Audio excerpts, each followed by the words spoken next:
Сәлеметсіздер ме оқушылар? Біз сіздермен 5-ші сыныпта қазақ тілінен аспан әлемінің құпиялары атты үлкен бөлімді бастаймыз. Сабағымыздың тақырыбы сырлы да сиқырлы аспан әлемі. Оқу мақсаты тыңдалған мәтін мазмұны негізінде сұрақтарға жауап беру. Көтерілген мәселе бойынша өз ойын білдіру. Олай болса, оқушылар алдымен мына сұрақтарға жауап беріп көрейікші. Аспан әлемі сені қызықтырады ма? Аспандағы қай жұлдыздың атын білесің? Жұлдыз жорамалға сенесің ба? Бабаларымыз аспанға қарап ауа райын қалай бақылаған? Екінші тапсырма. Өлеңді түсініп тыңда. Өлеңде не туралы айтылған қысқаша тұжырымдап жаз. Ақшам түсе қанат, ашық көкке қарап, күбірлетіп ернін жатыр жұлдыз санап. Оған таныс еді жұлдыздардың көбі, шашыраған көкке көбіктей құс жолы. Батқан мөлдір көлге секілді алтын теңге, көрінеді анық темір қасық елге.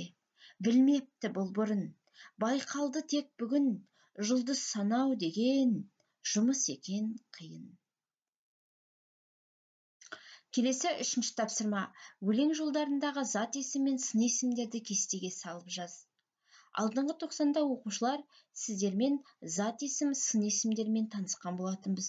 Соларды естеріңізге түсіріп, мәтіннің ішінен тауып кестеге жазасыздар. Зат есім мысалы қанат, жұлдыз, сын есім ашық көбіктей.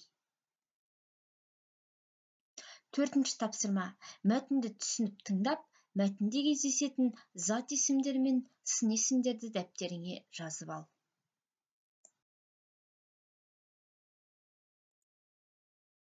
1-2 сабақ. Сырлы да сиқырлы аспан әлемі. 4-ші тапсырма. Дана халқымыз ежелден ақ аспан әлемінің құпияларына үңіле қараған. Оның себебі көшпенді тірлік кешкен халық үшін табиғаттың сырын білу өте маңызды болатын. Ал аспан сол табиғаттың тылсым сырларын бойына бүгіп жатқан, құпияға толы сырлы дүниенің шексіз де шетсіз кеңістік әлемі екені сөзсіз. Жадыраған жаз мезгілін жайлауда, боранымен қыспаққа алатын қыс мезгілін қыстауда өткізетін аталарымыз зеңгір көктің тылсымына терең бойлап, сол арқылы күнделікті тіршілігіндегі әрекетін жоспарлаған. Қашаннан да төрт түліктің бабын жасай білген халқымыз оларды әрдайым қоңды ұстау үшін табиғаттың тосын құбылыстарын алдын ала болжап, әрдайым дайын болып отырған. Қауіп қатерді алдын ала сезген олар тіршілік қамын жасап, қорадағы түлікті ешбір шығынсыз аман өсірген.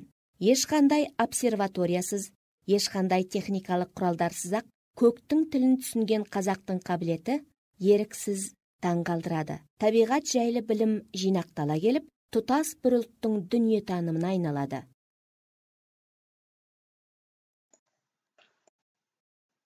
Үйге тапсырма 5-ші тапсырма.